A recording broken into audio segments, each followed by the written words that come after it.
নমস্কার বন্ধুরা, আমি সুমি। আপনারা দেখছেন সুমির রান্নাঘর। আজও একটি নতুন ভিডিওর সাথে চলে এলাম, এঁচোড় দিয়ে চিংড়ি মাছ। চলুন তাহলে রেসিপিটি শুরু করা যাক।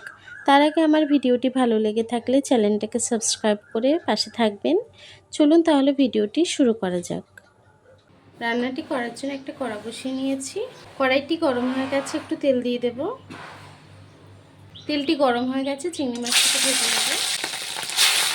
দেবো সামান্য একটু হলুদ গুঁড়ো, দেবো সামান্য একটু নুন। মাছটাকে ভেজে নেব। চিংড়ি মাছটি ভাজা হয়ে গেছে, তুলে নেব। এই তেলের মধ্যে দিয়ে দেবো একটা শুকনো লঙ্কা, একটা তেজপাতা, দিয়ে দেবো সামান্য একটু গোটা জিরে। ফোড়নটাকে একটু ভেজে নেব। ফোড়নটাকে একটু ভেজে নিয়েছি, এখন দিয়ে দেবো পেঁয়াজ কুচি। পেঁয়াজটাকে একটু ভেজে নেব। পেঁয়াজটাকে ভাজতে ভাজতে দিয়ে দেবো 4টে কাঁচা লঙ্কা। পেঁয়াজের লঙ্কাটাকে একটু ভেজে নিয়েছি, এখন দিয়ে দেবো আদা রসুন বাটা 2 চামচের মতো দিয়ে দিলাম। আদা রসুন বাটাটাকে দিয়েও আমি একটু রান্না করে নেব।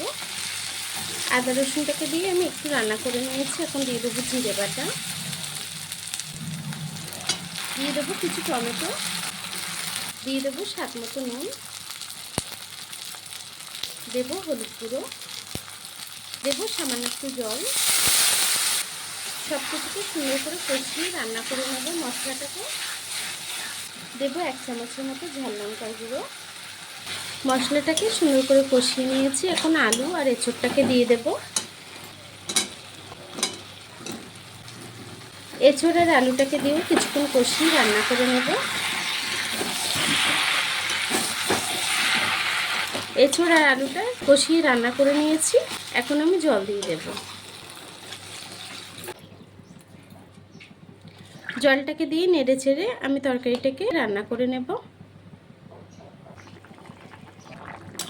দেখুন বন্ধুরা, তরকারির ঝোলটা কিন্তু ফুটে কমে এসছে অনেকটাই। এখন আমি ভেজে রাখা চিংড়ি মাছগুলো দিয়ে দেব। চিংড়ি মাছটাকে দিয়েও একটু নেড়ে চেড়ে আমি আরও কিছুক্ষণ তরকারিটাকে রান্না করে নেব। তরকারিটি হয়ে গেছে, এখন নামানোর আগে সামান্য একটু গরম মশলা দিয়ে দেব।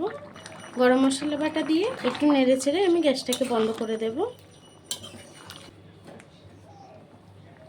তরকারিটি এখন নামিয়ে নেব। দেখুন বন্ধুরা, আমার এঁচোড় দিয়ে চিংড়ি মাছের তরকারিটি কিন্তু হয়ে গেছে।